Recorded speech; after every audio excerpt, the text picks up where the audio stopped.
Prasar ഭാരതിയുടെ tower മാറ്റാത്തതിനാൽ Punalur നഗരസഭയുടെ വ്യാപാര സമുച്ചയ നവീകരണം വൈകുന്നു.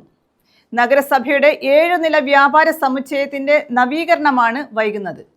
വ്യാപാര സമുച്ചയത്തിന്റെ പിന്നിലാണ് പ്രസാർ ഭാരതിയുടെ സംപ്രേഷണ ടവർ സ്ഥാപിച്ചിട്ടുള്ളത്. വ്യാപാര സമുച്ചയത്തിന്റെ മട്ടുപ്പാവിലേക്ക് 30 ദിവസത്തിനുള്ളിൽ ടവർ മാറ്റി സ്ഥാപിക്കാൻ കഴിഞ്ഞ ഡിസംബറിൽ ചേർന്ന പുനലൂർ നഗരസഭാ കൗൺസിൽ യോഗം പ്രസാർ ഭാരതിയോട് ആവശ്യപ്പെട്ടിരുന്നു. ഇതിനായി 5 ചതുരശ്ര മീറ്റർ സ്ഥലം മട്ടുപ്പാവിൽ അനുവദിക്കുകയും ചെയ്തു. എന്നാൽ 5 മാസമായിട്ടും നടപടിയായില്ല. നഗരസഭാ ചെയർപേഴ്സൺ കെ പുഷ്പലതയുടെ നേതൃത്വത്തിൽ പലതവണ തിരുവനന്തപുരം ആകാശവാണി നിലയത്തിലെത്തി അധികൃതരോട് ആവശ്യം ആവർത്തിച്ചു. ബുധനാഴ്ച രാവിലെ Akashvani assistant director NN Dineshan നഗരസഭാ കാര്യാലയത്തിലെത്തി നഗരസഭാ ചെയർപേഴ്സണുമായി കൂടിക്കാഴ്ച നടത്തി.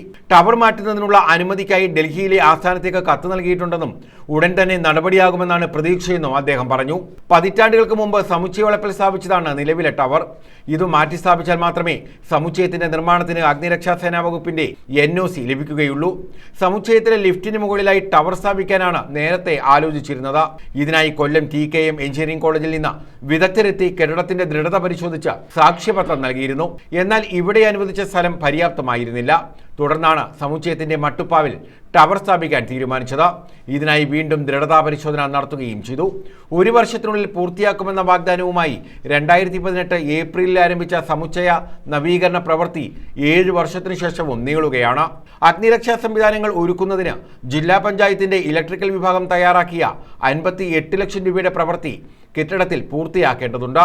ടവർ മാറ്റുന്നത് ഉൾപ്പെടെയുള്ള ജോലികൾ ചെയ്താലേ ഇലക്ട്രിക്കൽ വിഭാഗത്തിന്റെ പ്രവൃത്തികൾ നടത്താനാകൂ. News bureau, Punalur.